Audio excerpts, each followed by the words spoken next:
কাল তো রামনবমী। আমাদের বাগনানে অনেক বড় করে রামনবমীর পুজো হয়, কিন্তু এই বছর দেখছি সেই রকম কিছুই হলো না। সকাল থেকেই বাইরে দেখি প্রচন্ড রোদ ছিল আজ। আর আজকে ব্রেকফাস্ট করার আগেই সকাল সকাল শাওয়ার নিয়ে নিলাম। So hey guys, this is me নীলপদ। Welcome back to Neel's world. অনেকদিন পর আজকে যাচ্ছি পুজো দিতে।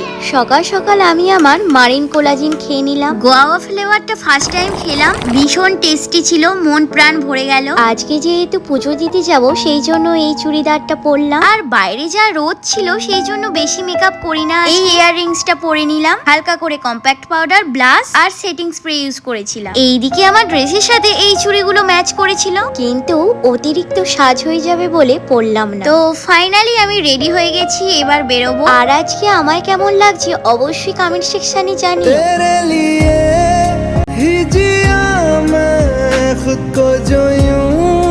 বাপরে, বাইরে বেরিয়ে দেখি আজ কি রোদ, কিন্তু তাও হাসি মুখে যাই পুজো দিতে। আর এই যে আমার কিউট মামনিও যাবে আমার সাথে। একটা দোকান থেকে ঠাকুরের সমস্ত জিনিস কিনে নিলাম। ট্রেনে করে যাব তাই স্টেশনে বসেছি, ট্রেন থেকে নেমে টোটো করে নিয়েছিলাম। আর এই যে মন্দিরে চলে এলাম। এখানের মন্দিরের পুজো শুরু হয় দুপুর 2টো থেকে, এখনো গেট খোলে না, তাই আমি আর মা বসেছিলাম। আর এই মন্দিরটা অনেকটাই দূর। ফার্স্টে তো ট্রেন থেকে নেবে টোটো, টোটো থেকে নেবে নৌকা, দেন আবার টোটো, তবেই এই জাগ্রত মায়ের মন্দিরে আসা যায়।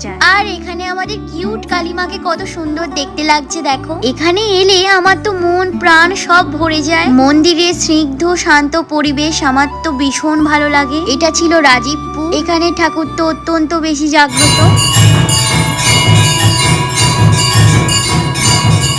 পুজো তো দেয়া শেষ, এবার যেতে হবে আবার বাড়ি। তো যেমন ভাবে এসেছিলাম সেরকম ভাবেই বাড়ি যেতে হবে। টোটো থেকে নেবে আবার নৌকায় উঠে পড়েছি। প্রায় বিকেল হয়ে গেছে আর চারিদিকটা তো ভীষণই সুন্দর লাগছে। এটা ছিল একটা ইঞ্জিনিয়ারিং কলেজের পিছন গেট, তারই পাশে মা কালীর আর একটা মন্দির ছিল। প্রণাম জানিয়ে সামনে একটা মিষ্টির দোকানে চলে এলাম। এখানে আশেপাশে খাবারের কোনো দোকান ছিল না, কোনো রেস্টুরেন্ট ছিল না। সিঙ্গারা আর মিষ্টি খেয়েই পেটটা ভরালাম। বাড়ি এসে বাচ্চাগুলোকে আগে খেতে দিয়ে দিলাম। আর এই গরমে তো আমার হাল বেহাল। দেন আর কি লাঞ্চ করতে বসে পড়লাম। লাঞ্চ করার পর মা এখানে তরমুজ কেটে দিয়েছিল। ফ্রেশ হয়ে ঠান্ডা ঠান্ডা তরমুজ খেয়ে নিলাম। অনেক কষ্ট করেছি, এবার একটু ভালো করে ঘুমাই চলো। ঘুম থেকে উঠলাম আর এখন প্রায় 9টা বাজে। সারাদিন টুইঙ্কেল বাবুর সাথে খেলা করা হয় না বলে এখন খেলতে হবে ওর সাথে।